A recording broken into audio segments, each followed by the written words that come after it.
Grabe to. Panoorin naman natin ngayon yung mga sinasabi ni Kong Mike Defensor, yung dating congressman din, na talaga namang nag-o-open na talaga siya ngayon at lumalaban kasi nga napupuno na rin to eh.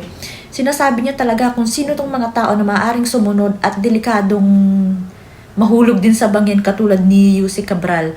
Kasi nga, pag nawala tong mga sinasabi niyang taong to, pati yung 80 na kasama pa ni Gutesa na nagdi-deliver ng pera, tagilid na, parang napakalayo ng matumbok at makarating pa dun sa talagang mastermind. Saka, yung sinasabi niya, nakita na niya yung script na hanggang dun lang yung talagang planong panagutin ng gobyernong ito.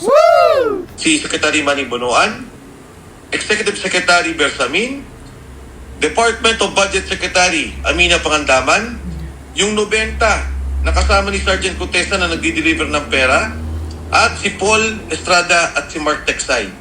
Etong mga taong to, delikado.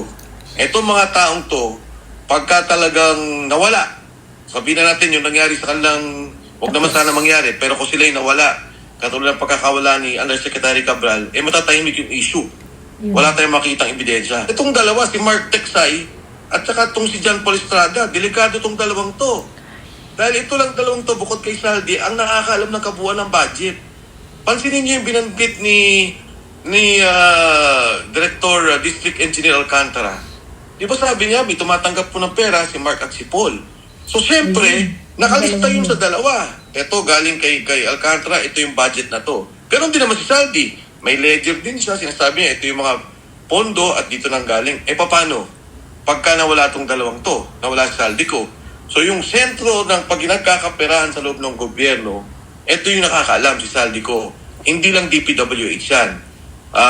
Nandiyan ang DSWD, nandiyan ang Department of Health. Sigurado ako, pinakialaman din yan nila Congressman Saldico bilang siya nung chairman, kasama si Speaker Martin Romualdez at nagdi-deliver sila ng pera dyan na umaabot kay Pangulong Bongbong Marcos.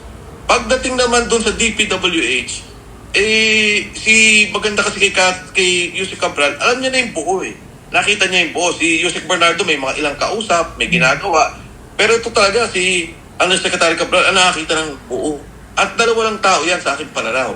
Si Secretary Manny Bonoan at saka si Yusek Cabral na ngayon nga, hindi na natin alam yung informasyon. Sana meron pa tayong makuha ebidensya, makuha pa natin yung mga dokumento at yung computer niya para talagang makita natin kung ano yung sinasabi ni Congressman Libiste tungkol dito sa mga budget allocation at kanino o sino ang nagtulak ng allocation na to. Alam mo, at a proper time, I think Congressman Libiste will come out.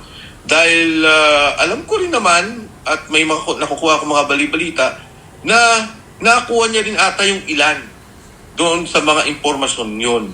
And so, very critical talaga na maprotektahan natin yung mga ebidensyang yan. Nagsalita yung mga tao, bakit hindi pinapatawag si Mark at si Paul?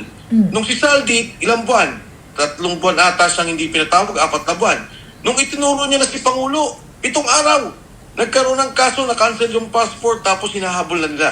So kitang-kita mo talaga na ito yung kabuuan ng script na ginagawa nila. Na meron talaga silang, kumbaga, pagtatapos doon sa nais nila na mabunyag na issue. Si Diskaya, nagbanggit ng mga congressmen. May narinig ka na ba tungkol doon? May nakasuhan ba doon? No? Si Gutesa, sinabi sa pangalan ni Speaker Martin Romualdez, hanggang sa ngayon, walang kaso na naipataw sa kanya. Puro announcement, may kaso, ilalabas na namin ang kaso. Pero pag chinek mo, wala talagang kaso.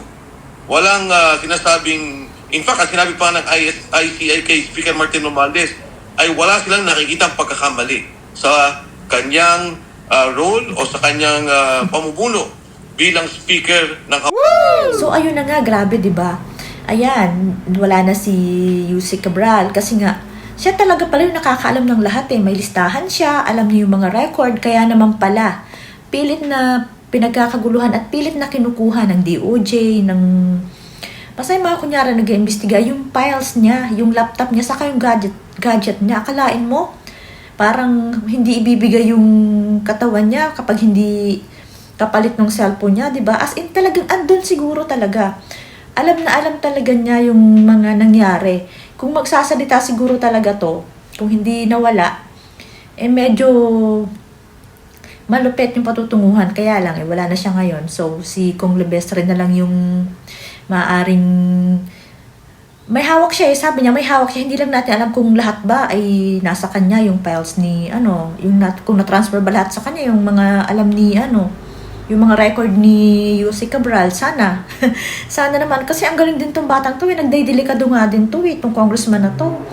Pero sana naman eh, ilabas na niya kasi nakikipagbakbakan siya ngayon kay Tierra Redon eh, di ba? Kasi alam din niya yung mga insertion kasi may hawak siyang ebidensya. So, ito nga yung sinasabi ni Kong Mike na si Gutesa, si Saldico, tapos yung mga kasamang 80 ni Sergeant Gutesa na nagde-deliver ng pera, baka tirahin din. Tapos si Pangandaman, si Bersamin, saka yung dalawa, si Mark Bat, si Paul, na sinasabi niya na may alam din. Yung mga yan, delikado yan eh, kasi nga, kung nagawa nga dyan kay, babae pa yon na pwede naman nilang ikulong na lang para manahimik. Kasi nasa kanila naman ang power pero hindi pa rin, di ba? Alam mo yung hindi niya deserve yun kasi parang hindi naman lalaban or hindi naman magmamatigas tong Yusek na to eh. Kaya, kawawa naman, hindi niya deserve. Tsaka, imposible na, ang dami talagang nag-aano dun sa pagkawala niya na, ikaw, kailangan ko bang tumalon or magpapakulong na lang siguro yan kasi dito naman sa atin kapag medyo kilala ka naman na hindi ka naman dihado sa kulungan eh kasi iba naman yung pinagkukulungan doon sa mga may pera, di ba? Katulad nga niyan kapag sila Dilima nga nakatagal sa ganun eh. Kaya talagang pinatahimik talaga to. Ang dami talaga nagsasabi. Syempre, sila John Vic Rimulya, syempre kung anong utos ng boss nila, di yun. Saka ang ginagawa naman nila lahat talaga ngayon ay scripted lang para mapagtakpan si Marcos Jr. Yun naman kasi talaga eh. Napakalinaw na ng mga nangyayari. Kaya lang syempre sa mga balita, sa mga mainstream media, wala yan. Kung ano yung pakulo nila, yun yung ibabalita nila. Pero napakasama.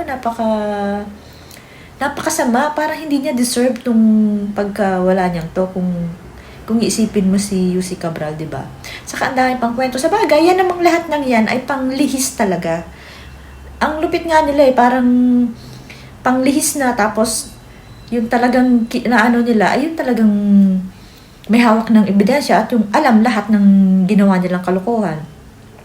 Kasi lahat pala ng project dumadaan sa kanya eh. Lahat, as in sa congressman, sa mga senador, kahit sa presidente, alam niya kung ano yung budget na ginawa niyang mga mga nasa gobyernong yan. So talagang titiraan siya. Ang next ay ito, si Bunuan. Kaya nga lang, pinaalis na rin. Hindi natin alam, baka mamaya takihin na rin yan. Kasi wala na rin eh. Wala nang balita sa kanya. Si Saldico, hindi natin alam. Ang tagal na, walang follow-up yung walang next video na inilalabas. Sana naman ilabas na ulit niya. Hindi natin alam kung nag-observe siya kung paano niya papatotohanan itong mga nangyayaring to. So sa ngayon, ang inaabangan natin yung mga sinasabi naman ni Kong Leandro Lebeste. Kasi nga, may alam siya dun sa mga files ni Yusek Cabral. Yun ang sinasabi niya. Naku, napakasama nang nangyayari. Kasi nga, kaya nilang tumegi para lang mapagtakbo. Sa bagay, gagawin naman talaga nila lahat. Kaya, di ba nga, si BP Sara talaga namang ganun din yung plano nila. Kaya, tuloy-tuloy tayo ng panalangin na wag naman sana sila magtagumpay. Grabe na ang nangyayari sa Pilipinas. Akalain mo yan, no? Siya talaga yung pinag-uusapan niya. Pero, ayun nga, nabawasan na naman yung isang, congressman na kita mo yun, no? Nategi ka na lang ang sama pa ng sinasabi sa'yo. Si Kong Akop, di ba? So, abangan pa natin tong mga nangyayaring to. Kasi, kawawa na talaga ang Pilipinas.